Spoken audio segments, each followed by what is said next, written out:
The entire pharmaceutical and vaccine industry is based on a 240-year-old germ theory. Have you ever asked why it's still a theory and not proven after all of that time?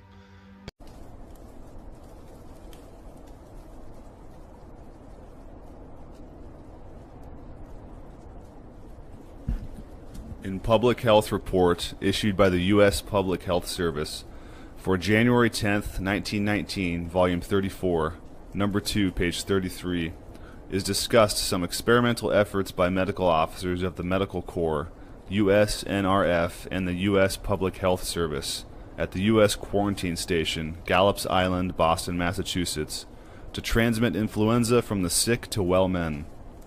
A number of different experiments were made on 68 volunteers from U.S. Naval Detention Training Camp on Deer Island. Several groups of men, volunteers, were inoculated with pure cultures of Pfeiffer's bacillus with secretions from the upper respiratory passages and with blood from typical cases of influenza. About 30 men had the germs sprayed or swabbed in nose and throat. They say of the results, in no instance was an attack of influenza produced in any one of the subjects. 10 more men were taken to the bedside of 10 new cases of influenza, spent 45 minutes with them, and each well man had 10 sick men cough in his face. They say of these cases, none of these volunteers developed any symptoms of influenza following this experiment. In another article, the results of similar experiments in San Francisco are described.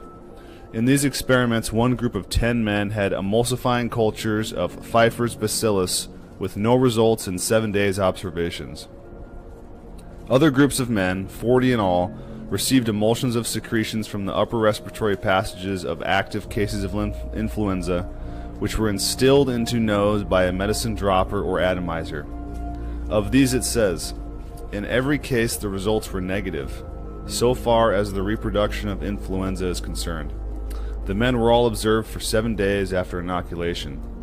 Last but not least, Dr. John B. Fraser, MD-CM, in an article entitled, Do Germs Cause Disease?, in the Physical Culture magazine for May 1919, says that experiments carried out in Toronto in 1911 and 1912 and 1913 proved that germs only appear after the onset of disease, and goes on to say, and this fact led to the supposition that germs were simply a byproduct of disease and possibly harmless. He also describes experiments where millions of germs were fed to patients in their food, were swabbed over the tonsils and soft palate, under the tongue and in the nostrils, and still no evidence of disease was discernible. The germs used in this experiment include the germs of diphtheria, pneumonia, typhoid fever, meningitis, and tuberculosis, and no evidence of the diseases have developed in nearly 5 years. He says, during the years 1914, 15, 16, 17, and 18, over 150 experiments were carried out carefully and scientifically, and yet absolutely no signs of disease followed. The New York State Health Department did an elaborate polio study and did not nor could not make even just one person or animal sick by either close contact with polio sufferers or injection of their mucus. The United States Public Health Service did the same extensive experiments and also could not successfully make even one person sick. Other experiments done at the time swabbed the mouths and throats of prisoners and orphans with the mucus of people sick with polio and could not make a single person sick. All 3 extensive studies concluded polio was not contagious. And about the only noticeable after effects was that the subjects of the experiments lost their sense of taste and smell due to the damaging effects of the poisons in the serum that was used on the swabs. Dr. Fraser of Canada and Dr. Powell of California have experimented with billions of germs, bacteria, and all varieties, but they have been unable to produce a single disease by the introduction of germs into human subjects. Not one.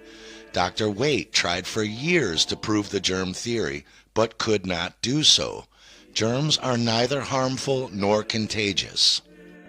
From 1933 to the present day, virologists have been unable to present any experimental study proving that influenza spreads through normal contact between people, even injection.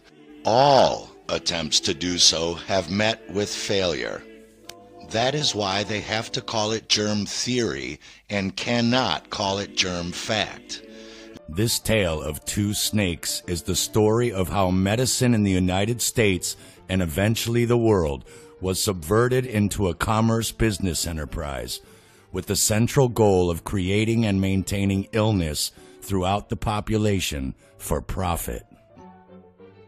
The unholy trinity of corporate allopathic medicine, which is our mainstream medical system today, utilizing synthetic big pharma drugs, surgery, and radiation, drains the body's corpuscles through medical treatment strategies based on suppressing symptoms through synthetic drugs instead of targeting the cause of disease and removing it. What causes disease or cellular dis-ease? Toxic industrial environments, toxic foods, over-acidic diets, polluted air and water, prolonged states of mental stress and emotional distress, lack of sleep, drugs, alcohol, cigarettes, electrosmog, heavy metal poisoning, vaccines, and even prescription drugs. To some kind of toxic insult that caused the problem. All at the same time in mass? So let me just play devil's advocate. So are there things in life that cause contagion? Like, let's say, people call it the Spanish flu of 1918. Was that actually a contagious event? Well, I'm glad you brought that up because there is a book called The Invisible Rainbow by Arthur Furstenberg, and it describes that right after the Spanish flu pandemic, which, by the way, resulted in 50 million deaths. Right. Okay, so that is way, way, way, way more than our current situation. But the U.S. Public Health Service, they did a series of 3 experiments with people. They did some additional animal experiments as well. But the experiments with the humans, they had 100 healthy subjects, and then they had several people who were sick with the flu. So what they did is they had the people who were sick with the flu cough up as much nasty stuff as they could. They put swabs in their nose to collect the snot. They even swabbed their eyeballs. So they were trying to collect all of the particles that they thought were infectious that they could then deliver to a healthy person and make them sick. So in the first experiment, what they did is they squirted these secretions into the nose, eyes, and throat of the healthy people. And out of those 100 healthy people, not one of them became ill with the flu. So they thought, well, we need to try harder, and they devised a second experiment. In the second experiment, they took the same secretions from the sick person who was coughing and sneezing and tearing, and they then injected that into the healthy subjects. And once again, none of the subjects became ill with the flu. So they devised a third experiment thinking that perhaps a more natural, casual human contact is required for transmission of the disease. And so what they did is they had the person who was sick with the flu sit really close, like uncomfortably close to the healthy subject. And they had a conversation for like 5 or 10 minutes. I forget the exact time. And then after that, they had the sick individual take a deep breath in and the healthy individual take a deep breath out. And they put their lips together almost as if they were kissing, but no contact. And the sick person blew all of his breath into the healthy person who inhaled it all. And the results of that experiment once again showed that none of the healthy subjects became ill. So I've tried very hard to find additional experiments where they tested this theory about contagion of infectious agents. And I could not find any conclusive studies that proved contagion exists. Just for the record, 1918 was the coldest winter on record until 1938, 1960, and 1979. So people were indoors and lacking vitamin D from sun exposure. Why viral? Because the people are poisoned, they excrete toxins, they look like viruses. People think it's a flu epidemic. In the 1918 epidemic, the Boston Health Department decided to investigate the contagiousness of this. So they, believe it or not, took hundreds of people with the flu and they sucked the snot out of their nose and injected it into the healthy people who didn't have the flu, and not one time could they make the next person sick. They did this over and over again, and they were not able to demonstrate contagion. They even did it with horses who apparently got the Spanish flu, and they put bags over their head, and the horses sneezed in the bag, and they put the bag over the next horse, and not one horse got sick. You can read about this in a book called The Invisible Rainbow by Arthur Furstenberg, who chronicles all the steps in the electrification of the earth and how within 6 months there was a new flu pandemic all over the world. And when you hear the normal explanations, how did it go from Kansas to South Africa in 2 weeks? So the entire world got the symptoms at the same time, in spite of the fact that the mode of transportation was horseback and boats, and there's no explanation for it. They just say, we don't know how that happened. As Arthur Furstenberg wrote in The Invisible Rainbow, in 2001, Canadian astronomer Ken Tapping showed that the influenza pandemics over the previous 300 years correlated with peaks in solar magnetic activity on an 11-year cycle. Once again, 1918, 1938, 1960, and 1979 correlate. It has also been found that some outbreaks of influenza spread over enormous areas in just a few days, a fact that is difficult to explain by contagion from one person to another. Also, numerous experiments seeking to prove direct contagion through close contact, droplets of mucus, or other processes have proved fruitless.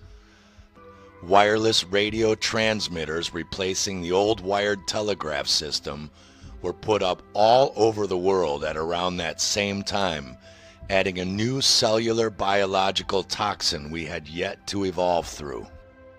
To add insult to injury, after Bayer lost its aspirin patent in 1915 and the great aspirin and phenol wars began, chemists were pressing millions of aspirin in powder pills, and people were popping them like candy for the flu, unaware that fever is essential for removing cellular toxins from the body, and stopping that fever can mean death, never mind the other obvious health risks of overdosing on aspirin.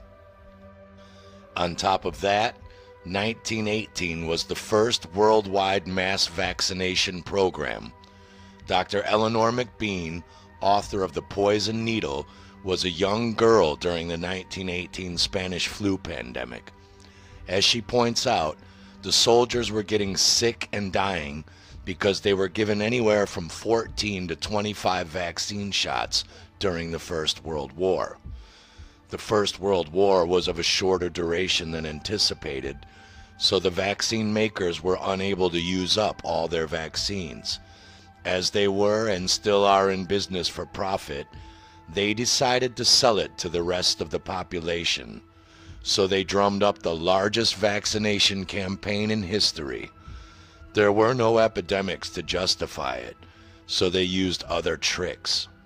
Their propaganda claimed the soldiers were coming home from foreign countries with all kinds of diseases and that everyone must have all of the shots on the market.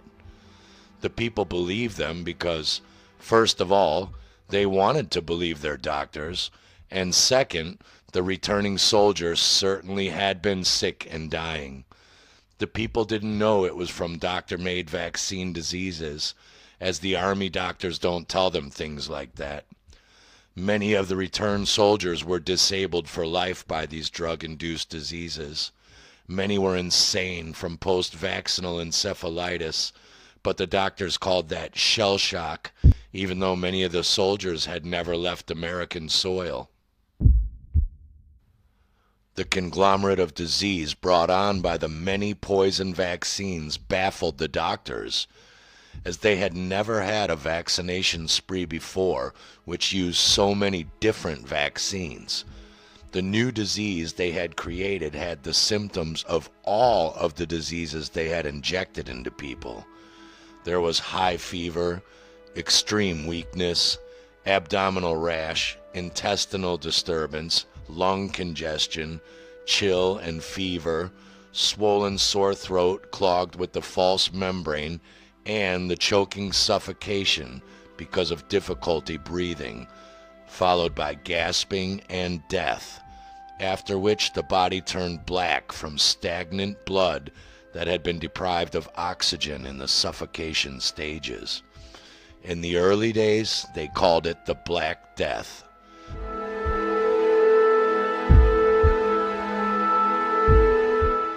They wanted to direct the blame away from themselves, so they called it Spanish influenza. It was certainly not of Spanish origin, and the Spanish people resented the implications that the worldwide scourge of that day should be blamed on them. But the name stuck, and American medical doctors and the vaccine makers were not suspected of the crime of this widespread devastation, the 1918 flu epidemic.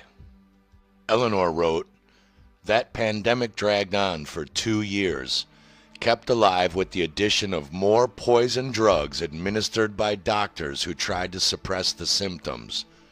As far as she could find out, the flu hit only the vaccinated. Those who had refused the shots escaped the flu. Her family had refused all the vaccinations, so they remained well at the time. They seemed to be the only family which didn't get the flu, so her parents went from house to house doing what they could to look after the sick, as it was impossible to get a doctor then. If it were possible for germs, bacteria, virus, or bacilli to cause disease, they had plenty of opportunity to attack her parents when they were spending many hours a day in the sick rooms. But they didn't get the flu, and they didn't bring any germs home to attack the children or cause anything. None of her family had the flu, not even a sniffle." She wrote, "When I see people cringe when someone near them sneezes or coughs, I wonder how long it will take them to find out that they can't catch it, whatever it is. The only way they can get a disease is to develop it themselves by wrong eating, drinking, smoking, or doing some other things which cause internal poisoning and lowered vitality." Dr. McBean seems to have the same conviction as the great pioneers of biochemistry, like Dr. Schussler, Dr. Carey, or Dr. Perry, who state, "In cases of boils or carbuncle, the biochemist loses or wastes no time searching for anthrax bacilli or germs, nor does he experiment with imaginary germ-killing serum. He simply furnishes nature with tools with which the necessary work may be accomplished." The entire vaccine industry was started on the assumption that the smallpox epidemic was curable by exposure to a contagious cowpox virus. Let's bring this film home by going back to the 1700s and the real origin of germ theory. The environmental terrain of the 1700s was riddled with famine coming out of the Maunder Grand Solar Minimum. It was also a century of constant epidemics of iron and potassium nutritional deficiencies, understandably. In the 1720s, when leeches were used to bloodlet out evil spirits, inoculation came to Europe in hopes of curing the smallpox. You have to remember, biochemistry wasn't rediscovered until 100 years later. Inoculation was done by inserting or rubbing powdered smallpox scabs or fluid from pustules into superficial scratches made in the skin. Seeing as pustules are poisonous toxins trapped in mucus that the body is trying to eject through the skin, unsurprisingly, the patient would develop pustules identical to those caused by natural occurring smallpox, since the doctor just rubbed the exact same poisonous toxins into that area.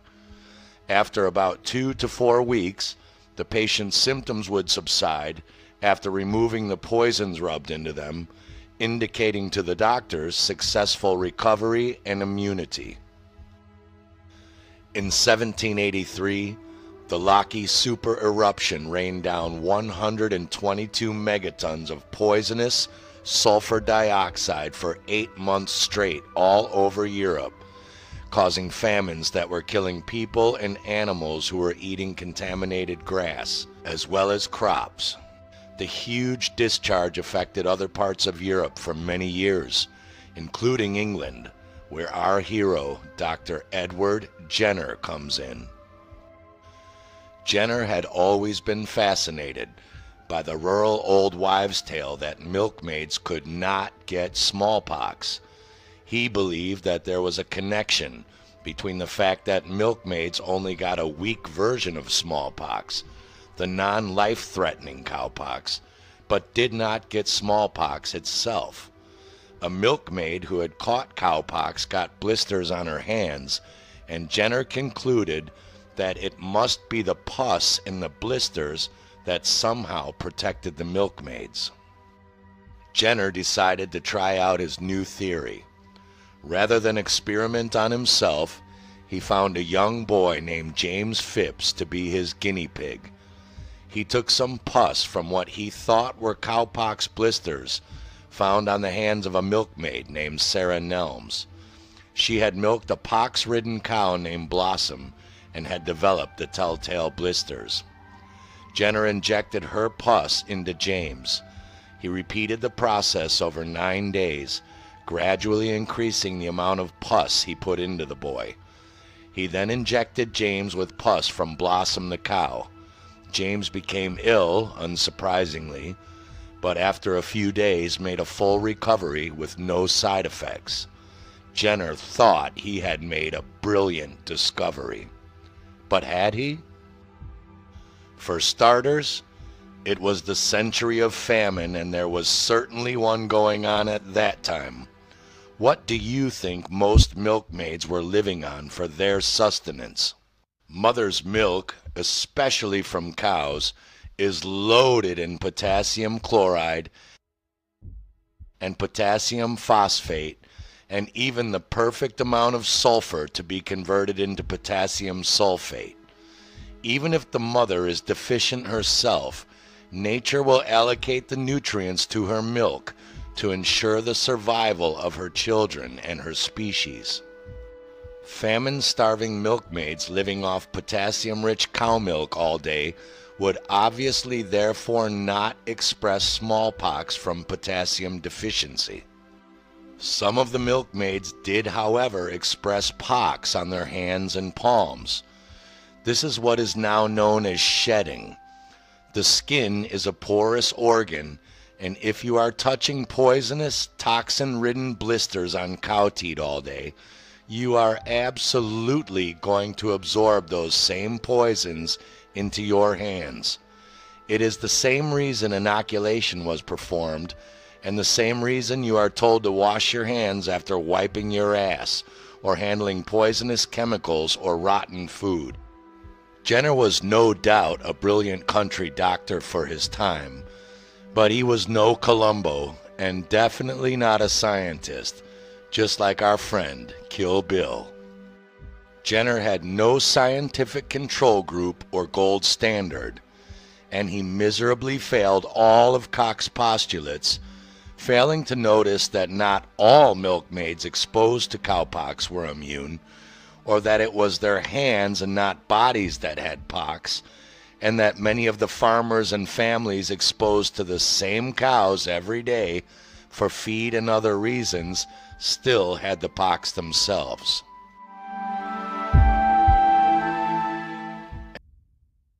The sad part is that government health agencies are revolving doors for big pharma executives with major shareholdings, whose interests lie in profiting from multi-billion-dollar annual sales of vaccines, antibiotics, prescriptions, and over-the-counter remedies. They have no interest in committing financial self-destruction or industry suicide by funding more studies that disprove the germ theory. So you might be asking yourself, well, what about diseases like the Black Plague or polio? Weren't they viruses? Arjunus, from researching into what causes the viruses to manifest themselves and activate, says that the Black Death was most likely caused by the buildup of mercury and other heavy metals causing toxicity in the systems of people who used coal to fuel their fires to heat their homes, which were often soot-riddled due to poor ventilation and whole towns being covered in smog from the fireplace, making an impure breathing environment. He put the blame down to the fact that many people at the time started to burn coal in replacement of firewood and things like peat. The polio virus is also activated when the buildup of heavy metals becomes too much for the body to dispose of. Arjunus was almost certain that aluminium heavy metal toxicity caused the polio outbreaks, which came from people eating out of cans, which became very popular after the First and Second World Wars. He concluded that viruses are the body's last resort to trying to save your life. There are no such thing as contagious bacterial infections any more than there are contagious viruses. Both are in the realm of leprechauns and unicorns. Viruses are simply dead cell debris. This is a dying cell, and these are viruses, the debris from the dying cell. And bacteria and germs are simply dead cell debris eaters. These bacteria are simply the body's janitors. Their job is to eat and remove this dying cell's viral debris and transmute that debris into fuel and energy without photosynthesis. As we've pointed out in several previous films, Dr. Fraser of Canada and Dr. Powell of California have experimented with billions of germs of all varieties. That includes all known bacterial forms, but have been unable to produce a single disease by the introduction of germs into human subjects. Dr. Waite tried the same for years to prove the germ theory, but he too could not do so. Dr. Cowan is correct when he states that no one has ever caused any disease in any person or animal by introducing into them just a pure isolated bacteria or virus, ever. The germ theory of disease is the origin of the myth of contagion. It is just a theory, not a fact, and it applies to all bacteria and germs, not just virus particles made out of dead cell debris. And here is the heart of all of the confusion. Though germs themselves are neither contagious, harmful, or toxic, under certain conditions, the byproducts of a small percentage of these germs can be highly toxic and poisonous.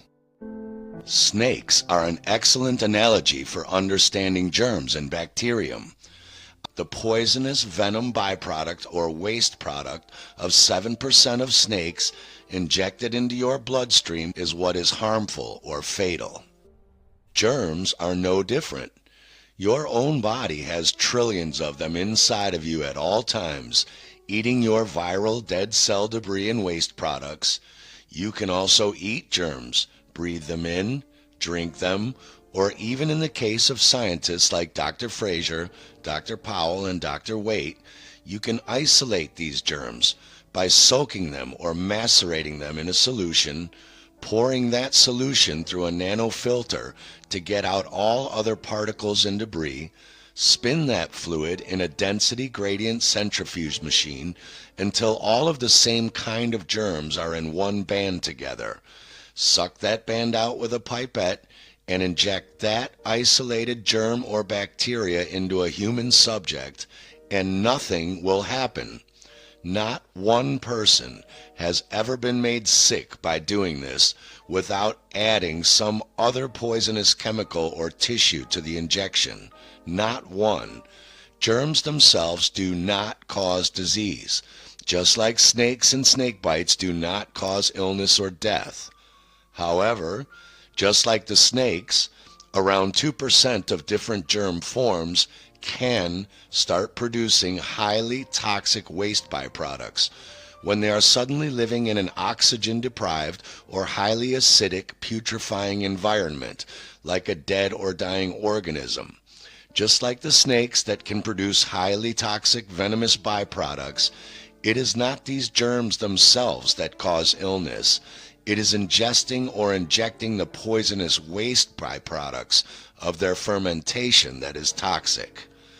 In the 1800s, Rudolf Virchow introduced the idea of using microscopes for autopsies, and scientists like himself, the chemists Louis Pasteur and Crook, found bacteria in some of the throats and saliva of dead rotting corpses of people who had died of scarlet fever and pneumonia.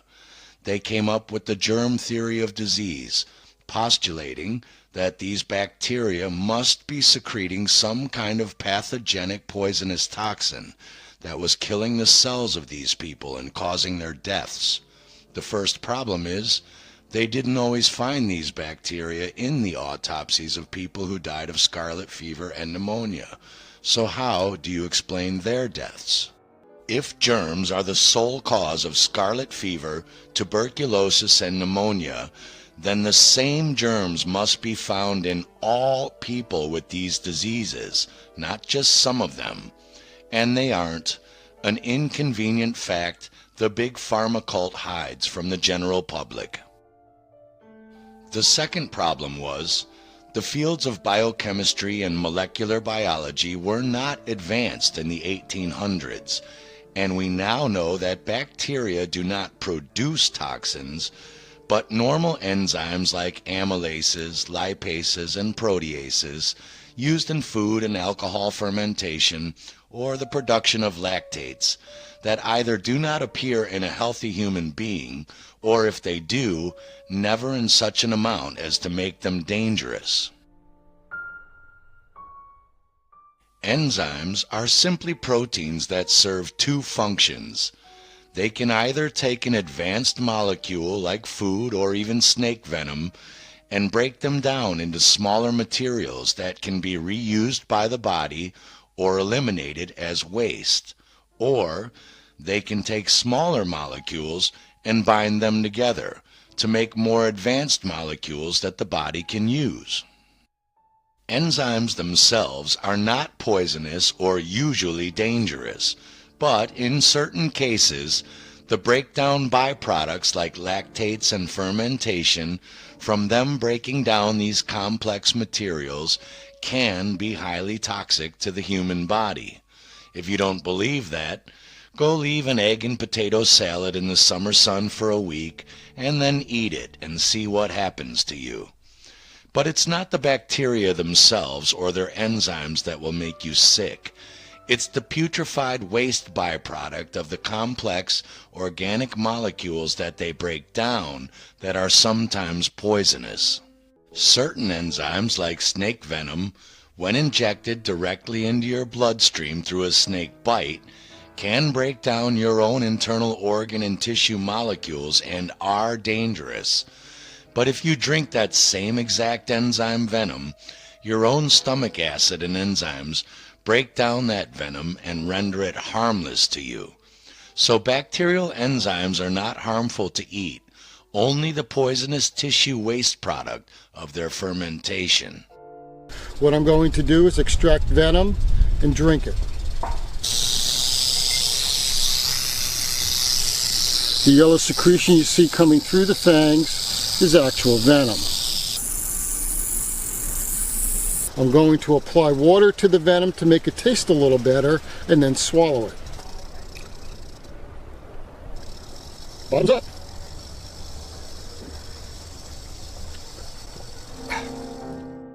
If a cobra bit you, you would die before your body had the 8 to 10 weeks needed to produce the enzymes needed to break down that venom before it could deteriorate your organ tissue and kill you. This is why snake antivenom is made of serums of the blood of horses, goats, sheep, donkeys, rabbits, chickens, camels, even dogs and cats that have had minute amounts of snake venom injected into them and have created enzymes in their blood over 8 to 10 weeks that break apart that snake venom before it can break apart any bodily tissue.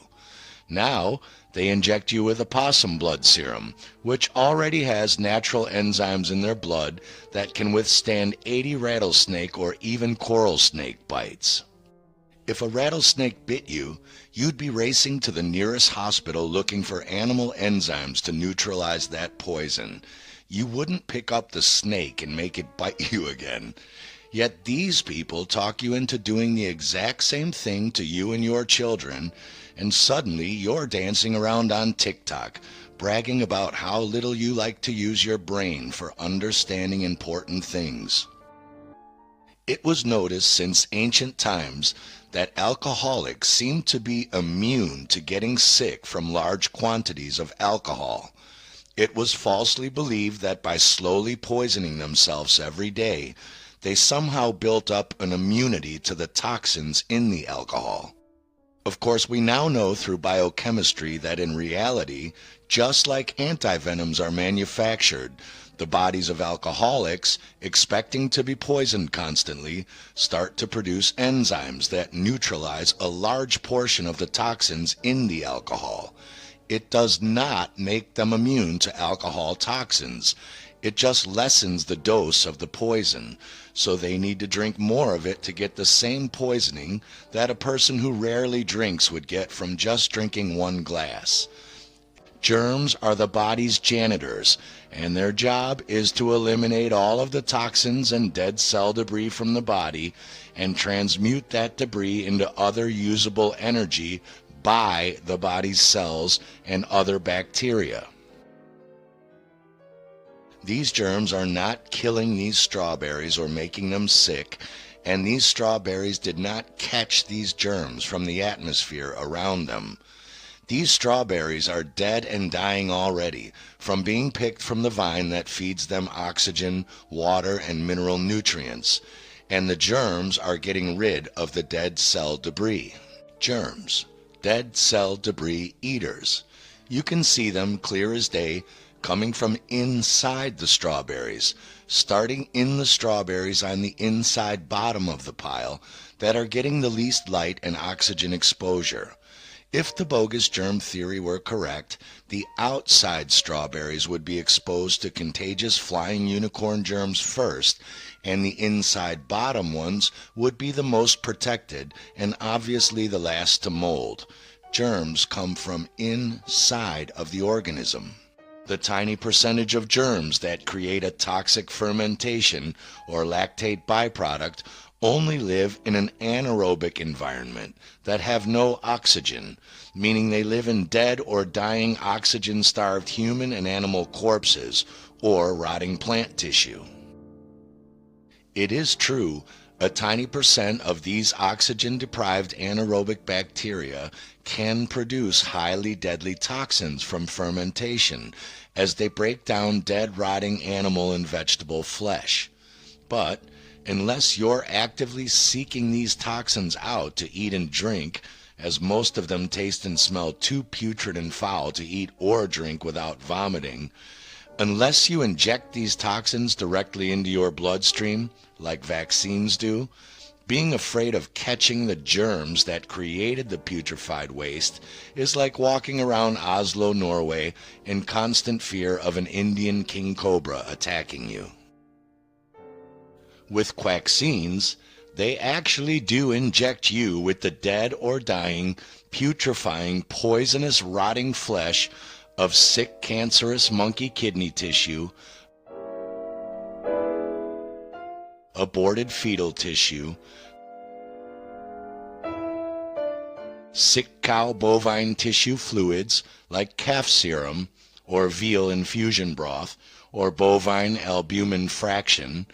Then they add poisons like the toxic phenol red, or toxic antibiotics like gentamicin and amphotericin. Sometimes they add some kidney tissue destroying enzymes like trypsin that kill and break down these cells, cause anaerobic bacteria to grow, and create poisonous byproducts when breaking down this dead monkey, cow, and fetal tissue, and dissolve the cell walls into dead cell debris called viruses. And they inject this whole poisonous soup inside of your body to protect you from catching the same bacteria and viruses that are only created by the poisoning process of rotting tissue they used to make the vaccine in the first place. You could also go inject a turd from your toilet into yourself and achieve the exact same result as any vaccine will. Not immunity to any bacteria or viral dead cell debris, but severe toxemia. There are thousands of causes of toxemia and tens of thousands of expressions of that poisoning we call symptoms or dis-ease. But germs and dead cell debris viruses are not one of those causes. So how did we get here? It can all be traced back to these two political government assets and scientific frauds, Robert Koch and Louis Pasteur, whose purposely concocted fraudulent theories and experiments are still the basis of the bogus germ theory taught in allopathic medical schools to this day. The total damage, carnage, and human deaths accumulated from these two men's deceitful lies pales Hitler, Stalin, Mao, Pot, and Leopold combined.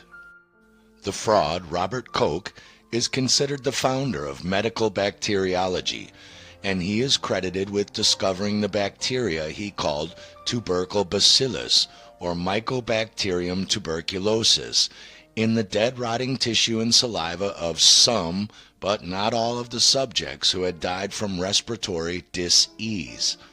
He claimed that these bacteria must have been the cause of the disease, but never explained why they weren't found in all of the subjects then, and still aren't to this day.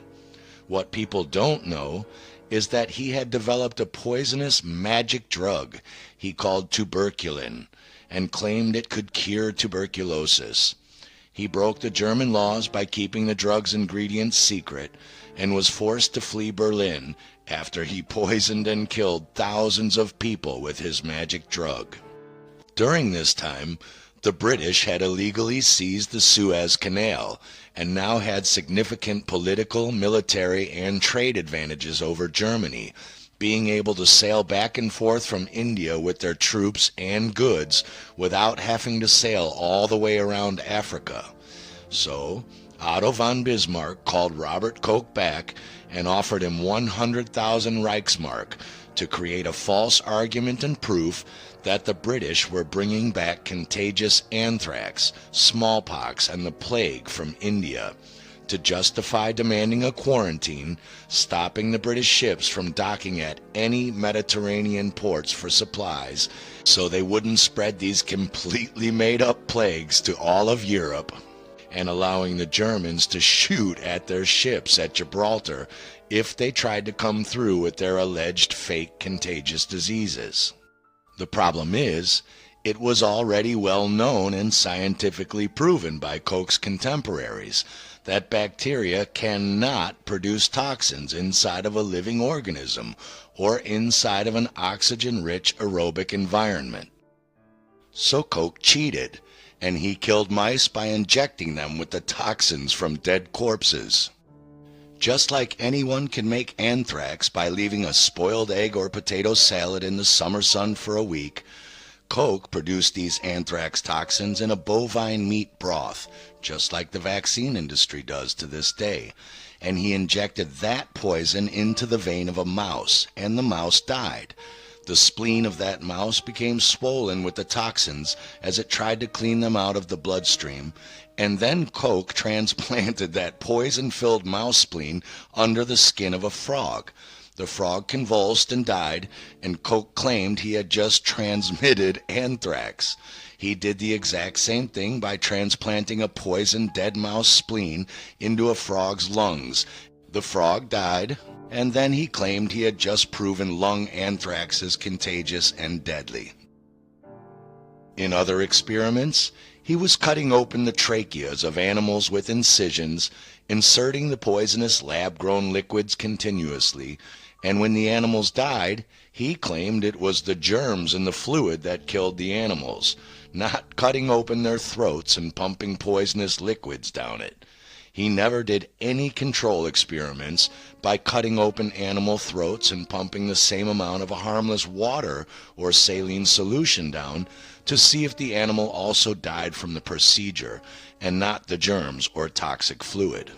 Which is ironic, considering to this day Koch himself is credited for stealing Friedrich Gustav Henle's postulates, now called Koch's postulates, which claim you have to run the control group experiments on the healthy animals or tissue cultures, of which Koch himself never did any such thing in any of his own experiments, because Bismarck was paying him to fabricate a lie about contagious plagues for political use against British trade ships, not to conduct valid scientific experiments.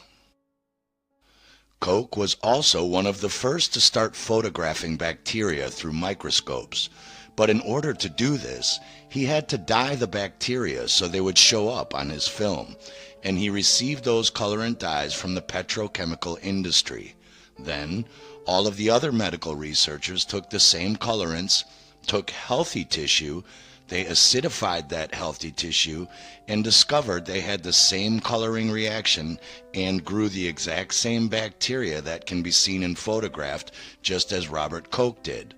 But later, they discovered that these chemical colorant dyes actually killed bacteria by making holes in them, and others inhibited the DNA of the bacteria so that they can no longer reproduce, and the bacteria die and return back to phage or spore form. From this, antibiotics were contrived from colorants. Ever wonder why they're filled with all of those bright, pretty colored beads? That's right. Our doctors are killing our body's janitorial bacteria that are trying to help us by cleaning toxins out of our body, by poisoning our body with something so toxic it even kills bacteria, and we call this medicine. All you have to do is look at how our elected democratic governments are all taking orders from non-elected big pharma think tanks and organizations, while blatantly and shamefully peddling their experimental gene therapy quacksine, and you can easily understand the immense power this cartel has obtained since the days of Koch. Which brings us from Deutschland to France, and perhaps an even bigger fraud, Louis Pasteur. Pan is known symbolically as the trickster god, and also the god of panic and the nature of the human psyche. Pandemics have been scapegoats, or rather scapegoats, since ancient times, used to blame and suppress upheavals, to control starvation situations, cover up military slaughters of innocent civilians in warfare, and to expel or quarantine political threats, troublemakers, and undesirables. You can see this same old tired, fear-based emotional con game being played out today on awakened people, being labeled anti-vaxxers, health threats to the general society, and excluded from public participation without their quacksine passports. And the same thing was going on in Pasteur's day as well. The French were at war with Germany, and in order to garner public support, the French government hired Pasteur, just like Bismarck did with Koch, to blame the Germans for a smallpox epidemic and justify invading and killing them so it didn't spread to France, and to justify killing civilians in the process. Those weapons of mass destruction got to be somewhere. Nope, no weapons over there. Maybe under here. Unfortunately, Pasteur already knew from the works of his contemporaries, like Claude Bernard, Antoine Béchamp, and Max von Pettenkofer, that bacteria cannot and do not cause disease in living organisms. So he came up with the idea of a virus. There must be tiny invisible microscopic particles that cannot be seen under the microscope that are causing the disease, not the bacteria themselves, perhaps emitted by the bacteria. It's very hard to debunk a theory about something you cannot see or even identify if it exists or not. Pure evil genius. But how to prove contagion of this mythical invisible virus particle and that it causes disease? As we learn from Pasteur's private diary, finally translated and released by Princeton University in 1993, Pasteur simply cheated. In one of his experiments, he pressed the poisonous rotting flesh from a dead animal through a filter, then injected that poisonous liquid into the brain of a dog that was tied vertically onto a pole. He used a third of the volume of the dog's brain for the liquid injection. The liquid comes shooting out the other side. The dog convulses, barks, foams from the mouth, and dies. Pasteur claimed it was his fabricated rabies virus that killed the dog, not filling a third of its head with that poisonous fluid from a rotting animal corpse.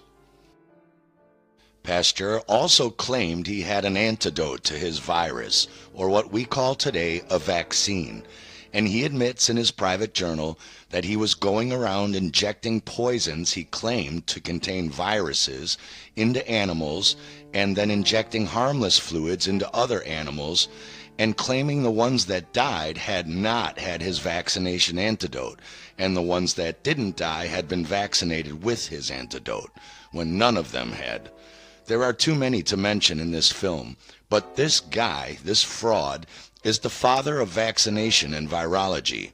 The Germans had their antibiotics and chemotherapy, and the French now had their vaccinations. But what Pasteur didn't foresee was the advancement in microscopy technology that would actually allow future scientists to see the smaller than bacteria-sized particles under electron microscopes. Naturally, virologists were excited about this and started looking for these invisible particles that Pasteur claimed were causing contagious disease and illness. The problem is, because they are already falsely taught in their big pharma-controlled allopathic medical schools that Pasteur and Koch's theories were correct, and because Pasteur's diary wasn't released until over 100 years later, and because they are never taught in school to read and study the works of the people who already debunked germ theory over the last 170 years, like Bernard, Béchamp, Naessens, von Pettenkofer, Henle, Fraser, Powell, Waite, Rosenau, and these works are mysteriously missing from their special university medical libraries for med students. They are already working under a false assumption.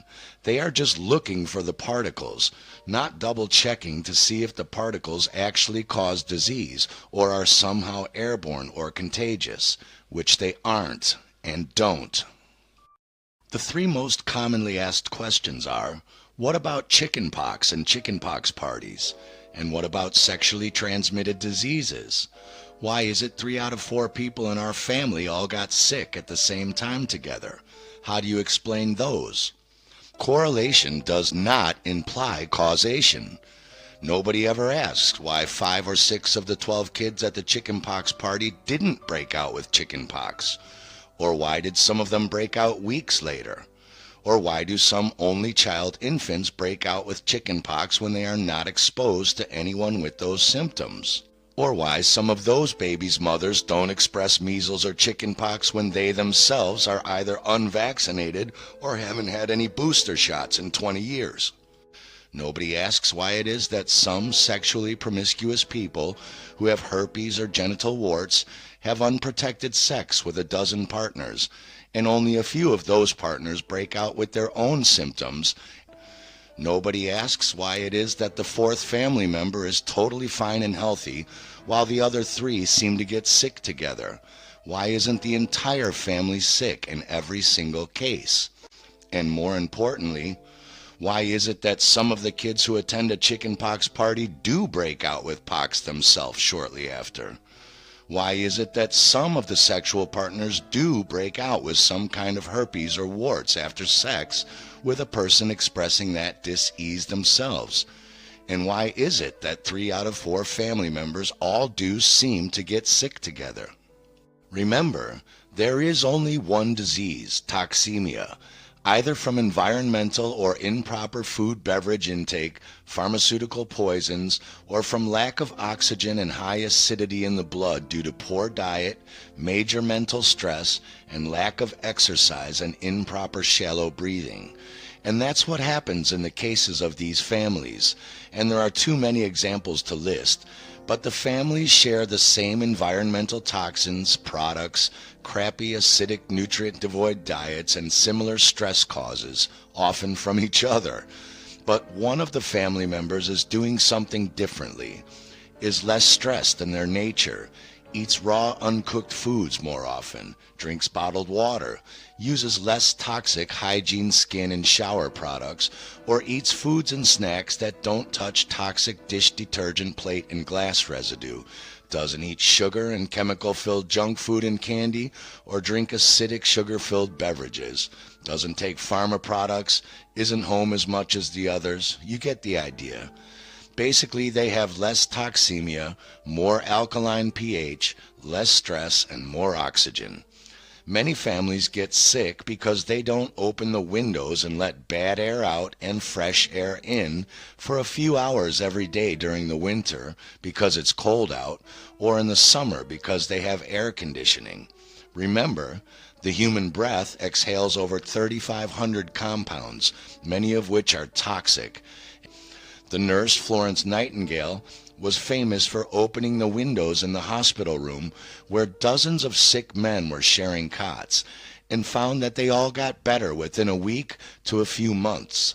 She said, fresh air is the first step to good nursing, and also found that it reduces stress levels as well in the patients. When you get sick, you are simply going through a natural emergency detox procedure as your body tries to heal itself and expel your toxic overload and dead cellular debris from that damage through your excretory organs by coughing, sneezing, burping, farting, vomiting, runny nose mucus expulsion, diarrhea, constant urination, and if you're really sick, your body will shake and fever to expel the toxins through your sweat glands in your skin. In cases of mild toxemia built up over time, various organisms do this on regular natural cycles, no different than the leaves falling off of trees in the fall and growing back in the spring. We call this cold and flu season.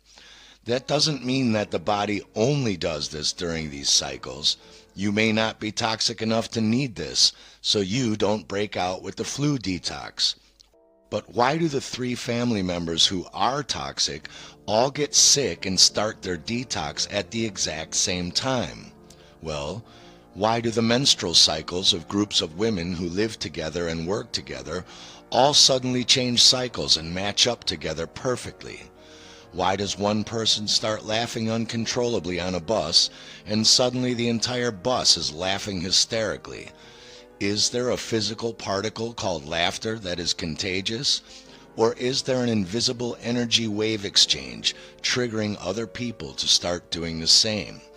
Why does a negative person walk into a room and suddenly change the whole vibe of the party and completely change everyone's mood? Other areas of science, like epigenetics, are starting to find out that we are electromagnetic beings made out of crystalline living water, and that our own internal biochemistry is capable of instantly changing its own molecular chemistry and structure, not only due to what we taste, touch, smell, see, and hear, but also by our own thoughts and our own beliefs. And now, by the invisible bioelectric fields of other individuals coming into contact with our own bioelectric or morphogenetic fields through what is called bioresonance and cymatic resonance. We have known since the Cleve-Baxter experiments in the 1960s that plants change each other's biological cycles and communicate in this way, and we are now learning that we are no different. We also know through Dr. Masaru Emoto's experiments that spoken and written words change the actual crystalline structures of the water that makes up well over 70% of our bodies and can cause healing or disease. So this person is toxic and acidic and starts his detox cold or flu. These two's five senses see and hear him getting sick, coughing, puking, nose running, fevering. They smell his gaseous mouth and anus shedding of toxins and bathroom residue, and his own bioelectric field interacts with their fields, coupled with their own belief in contagion and that he will make them sick, tells their bodies it's time to start your own detoxification process, just the same as plants do. And this changes their molecular biochemistry to start this cycle prematurely, just like women's menstrual cycles syncing up. Chickenpox and measles are normally childhood growing diseases, which are basically fibrin disturbances leading to thick blood or embolus, causing swelling and skin exudations or red bumps on the skin.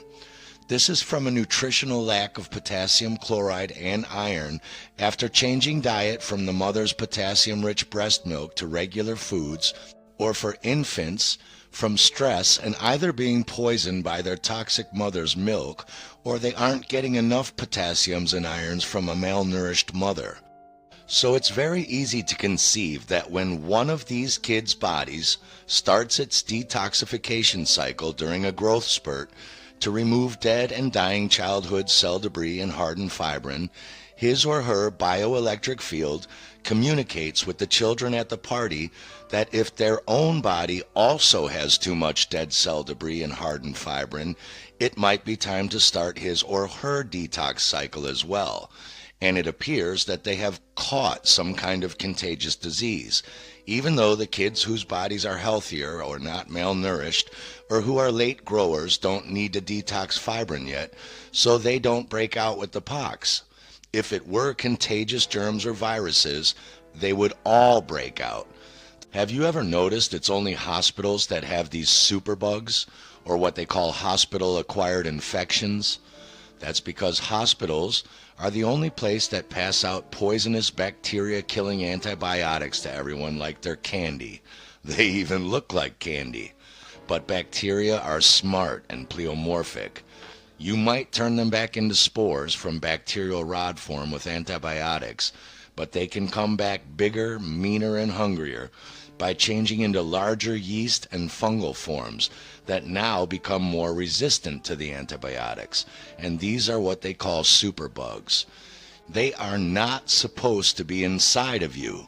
These forms are for eating dead, rotting flesh, not for eating you alive, literally. Their drugs are causing this, not nature.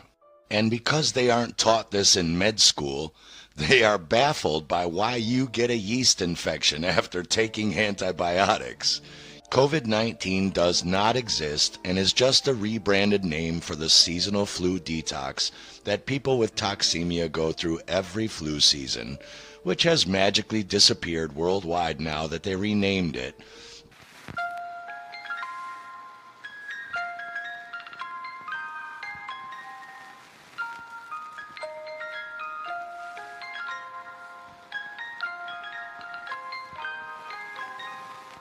Esoteric biochemistry. The secret. Potassium versus poison. COVID-19 and coronaviruses are not what we are told they are. Even our ancients knew this.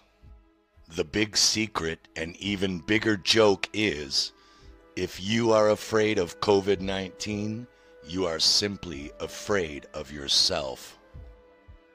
Our medical books tell us that respiratory syncytial viruses, such as adenoviruses and coronaviruses, are outbreaks of the common cold due to respiratory syncytial virus peak during the winter and spring months.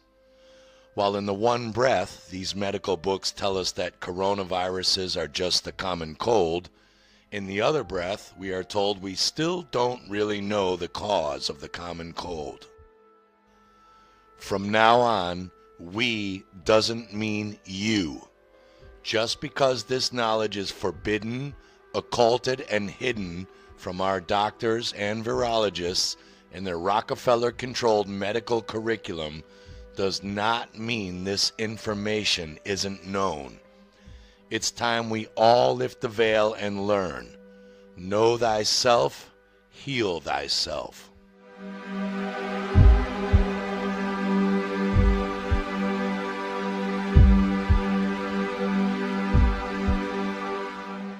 Notice that the etymology of the word virus comes from the 1300s, from the Latin word virus, which means poison or poisonous fluid, which comes from the Old Irish Aryan Hyperborean fi and the Welsh gwi, which means poison. It does not mean tiny, flying, invisible unicorn bug.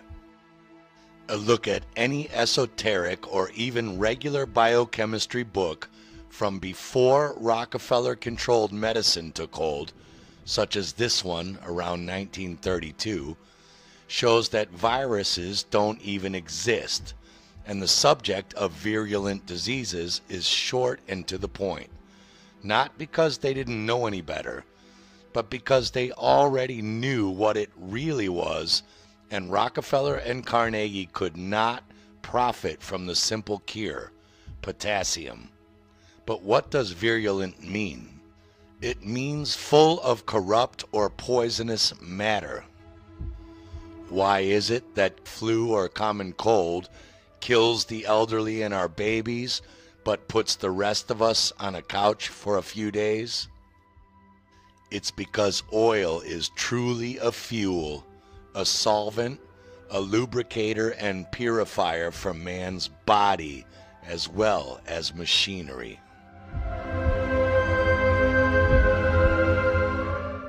And you thought the Rockefellers only dealt in oil for your automobile? Guess again. Oil's value as a medicine was well known by our ancients. Its recognition as a neutralizer of poisons or viruses is proved by the following quote from the Odes of Horace, like poison loathes oil. We discovered in the 1930s that leprosy can be cured by the use of a certain oil. Why does the fake COVID-19 look like it targets the elderly? In old age, the human body is very low in oil and hence looks dry and shriveled. Skin, hair, intestinal tracts, and bones all require their full quota of oil. The fluid in the lymphatic glands or lymph system must have sufficient oil. People age, they try to find ways to preserve their appearance, and a Florida woman says she has found the fountain of youth. News Channel 5's Tanya Rogers joins us now with this special report. Tanya? Well, Jane, Shannon, and I have had several people ask me, how old is she? She is a grandmother, and she is eligible for a senior citizen discount. Her quest started because she wanted to feel healthy and have lots of energy, but she has reaped more benefits than she anticipated. And here we have some ginger. Annette Larkins shows off her garden in her Miami-Dade County backyard. It's full of fruits and vegetables. Every corner of her garden has something that is edible. And I've been eating them, and they're so good. She also collects rainwater to drink and water her plants. Annette says the food in her garden is her fountain of youth. I'm very vibrant. I have lots of energy, as I told you before. I'm up at no later than 5:30 in the morning as a rule, and I'm ready to go. Her food is unprocessed and uncooked. My diet consists of fruits, nuts, vegetables, and seeds. I do a lot of sprouting of seeds, and as you can see from my garden, of course, these are the raw foods that I eat. So how old is this size 4 beauty? Annette just turned 70 years old. Do you think Annette's worried about COVID-19? It is said that the ocean contains enormous quantities of Kali-sulf, or potassium sulfate, in addition to the other three combinations of this potassium salt. It is highly electric. Liebig stated many years ago that potassium is the essential alkali of the animal body, and this is true of the human body. In combination with sulfur, it forms oil, or Kali-sulf, potassium sulfate. What do you mean, alkali? A carbonate or hydroxide of an alkali metal, slippery like oil? Caustic and characteristically basic in reactions? Any of a various soluble mineral salts found in natural waters and arid soils? Is this why Rockefeller-controlled Big Pharma immediately labels the term quack to any virologist who insists things like, "My bottom line still holds the truth that the terrain or internal environment is everything, and the germ or so-called virus is nothing.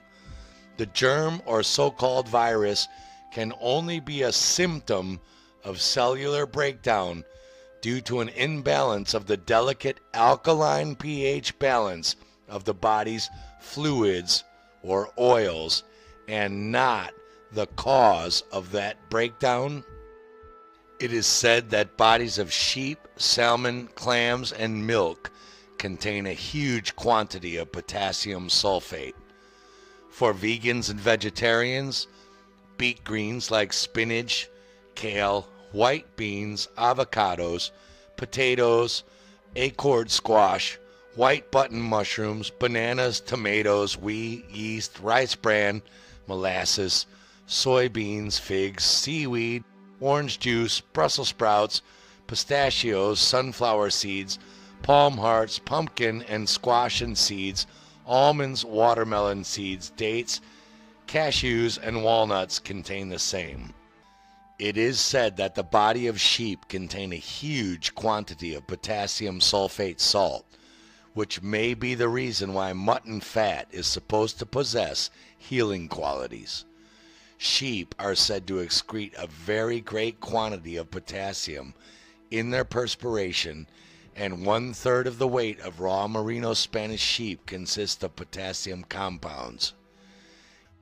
Lack of potassium, or kalium as it is chemically known, in all three combinations causes virulent and poisonous diseases. The word disease is exactly what it says. It is cellular dis-ease. This is what is meant when you hear the statement, "The terrain is everything, the germ is nothing." Think of the role the lungs play in flu, colds, pneumonia, and all of these so-called respiratory viral diseases and deaths. Have you ever asked, if viruses are little magical unicorn bugs, why not take a tissue sample from anywhere else in the other 90% of your wet multi-trillion cellular body and see if you find them there? Why are we only testing potassium cellular centers of the body? Shouldn't these bugs be everywhere? If they can fly, surely they can swim. But back to Virgo and potassium sulfate. The solar plexus and the bowels, the other excretion point of toxins. Surely you've had diarrhea during the flu. And the essential oils that destroy viruses or cellular poisons. People who are deficient in potassium sulfate suffer from virulent diseases and are easily poisoned by tainted foods. They should be extremely careful relative to their diet and toxic flu shots as well, as potassium sulfate acts as a fuel. Deficiency in it will cause a person to feel suffocated, and he suffers greatly under certain atmospheric conditions. As the polar opposite of Virgo is Pisces, the fishes, allocates with ferrum or iron and makes up arterial blood and red corpuscles, the above symptom is usually aggravated when insufficient oxygen is obtained. Lack of iron causes depression, discouragement, and a feeling as if one were absolutely crushed, since the air pressure on the body is much greater than that within. The blood is thus poisoned and will eventually become very putrid, especially as potassium deficiency always accompanies lack of iron. Combustion cannot take place in the absence of air. An infallible modality indicative of potassium sulfate deficiency is a rise of temperature in the afternoon or early evening. The spiritual inspiration of God and man gives spiritual power and physical life. The word inspiration literally means to breathe in.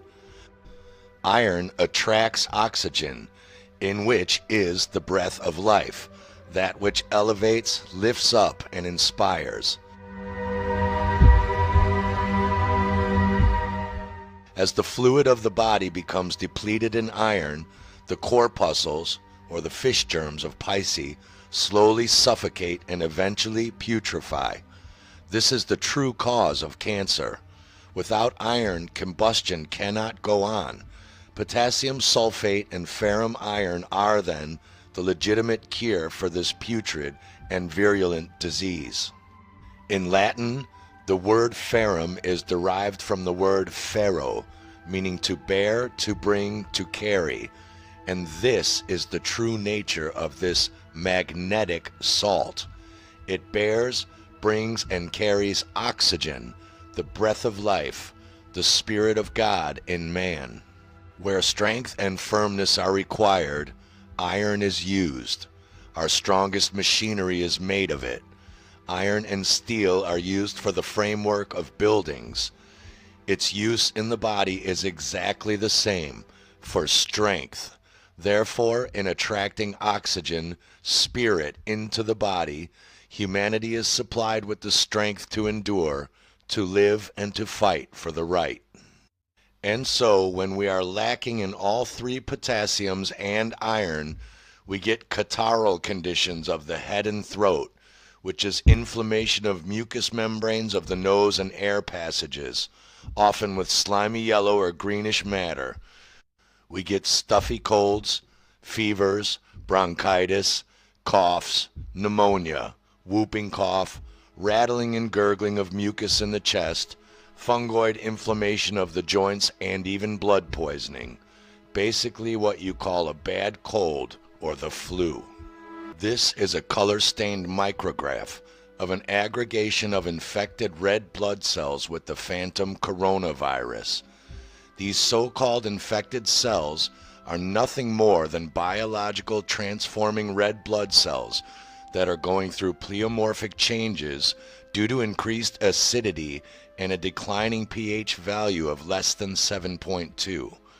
The biological transformation of blood or body cells is a natural process that takes place in an acidic environment of the interstitial fluids of the interstitium compartments, and then spilling over into the blood plasma via hydrostatic pressure caused by the buildup of dietary and metabolic acidic waste, which has not been properly eliminated by the lymphatic system via the 4 channels of elimination: urination, defecation, perspiration, and or respiration.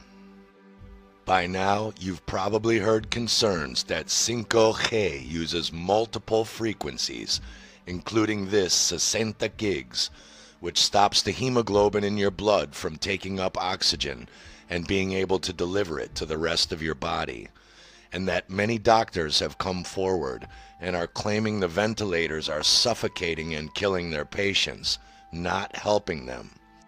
You can pump as much oxygen into your lungs as you like, but it doesn't work if the lungs are not able to deliver it to the rest of your body.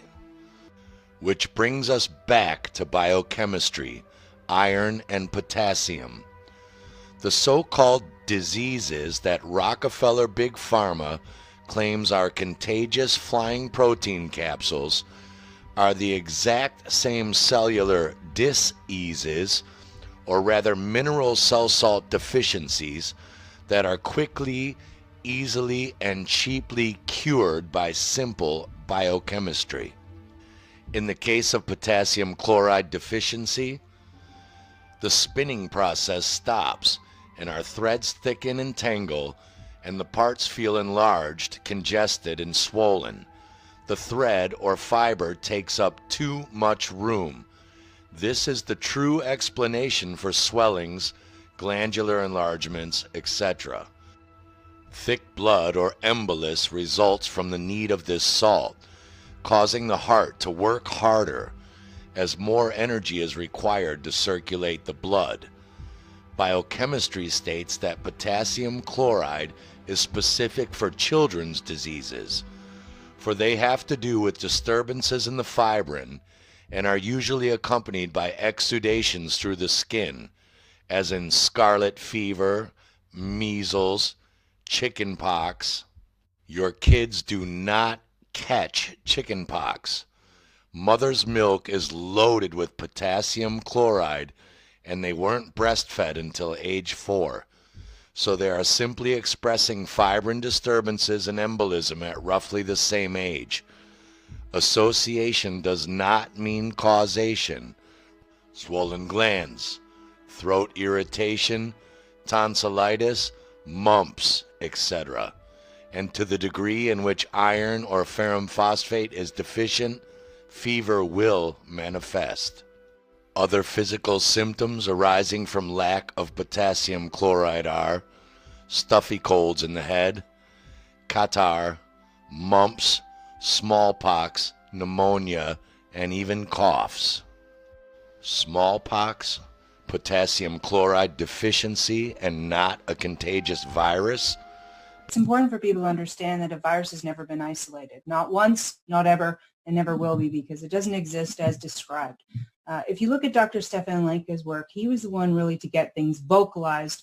He's a German virologist, biologist, and he was actually the one to first identify a phage in the ocean, which are large structures that actually support the terrain of the fish and help them overcome disease. So they're not pathogenic. And when he realized that, he's like, something's very wrong. And he started to look at measles virus particularly, and he wanted to see the original papers that identify the virus and name it, measure it, and describe it appropriately. And he found that in all the original papers, that was not done. None of the viral particles, as they have described and shown cartoons of, and colored pictures of, and fancy CGI of, they don't exist like that. They aren't seen on 2D microscopes properly. They're artifacts of the body, and they're produced when the body undergoes stress. Stress, toxins, and nutritional deficiencies will lead to issues in the body where cells start to proliferate because they have to fix a problem. And when you have waste material gone out of control, then you have to remove them. The body has to remove them. Now, if you are living a lifestyle where you're feeding yourself all kinds of bad foods, smoking cigarettes, drinking alcohol, drinking lots of coffee, not taking care of your health, then each spring you usually go through a natural sort of detox where you remove these materials through mucus out of the body. If you're in a nutritional deficiency state, then what's going to happen is you can't remove it appropriately through the liver and through the kidneys. You will use other organ systems like the skin, as we see in measles, or chickenpox, as we see in the lungs coming out, which is inappropriate. Ideally, you would go right through the liver.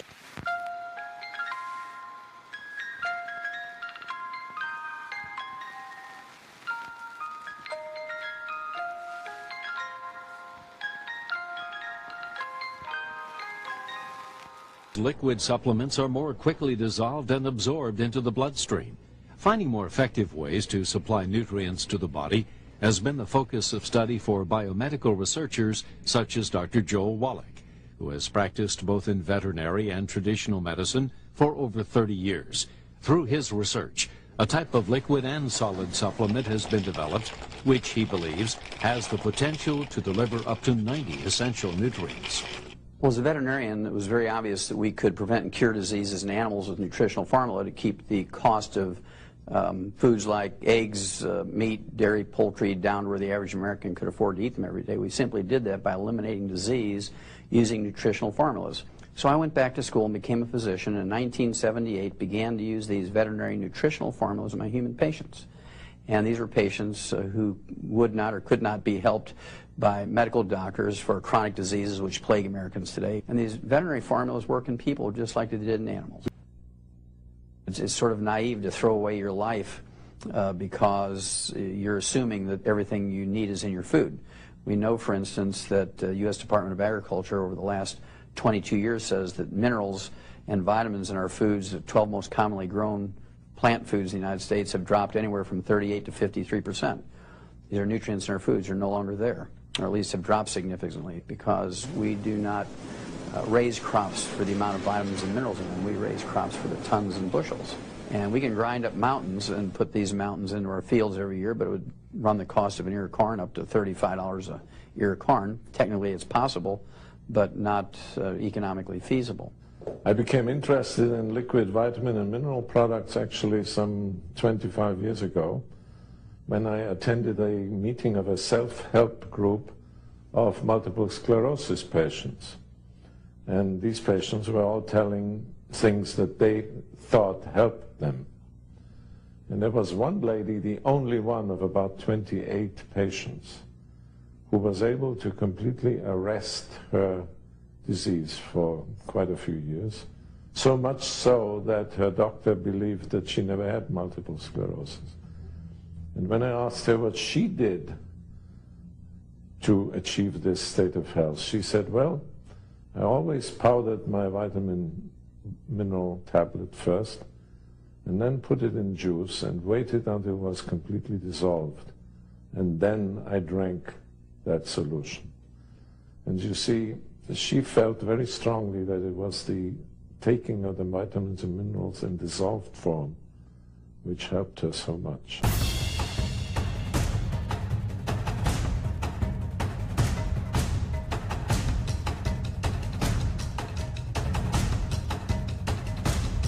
Governor Ron DeSantis of Florida signed a bill, SB 2006, into law, reinvigorating a 20-year-old Florida law empowering state authorities to declare an individual a danger to public health and, quote, subject the individual to isolation or quarantine, and, quote, if there is no practical method to isolate or quarantine the individual, the state health officer may use any means necessary to vaccinate or treat the individual. Good night, folks. God bless each and every single one of you. Good night, Pooh, my darling sweetheart. Good night, Allison, you vibrant little bundle of joy. You know, this house is haunted. I can hear you girls screaming and playing all the time. Annie, you're the love of my life. Always will be the love of my life. And I miss you. I miss you all terribly, terribly much.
a spell.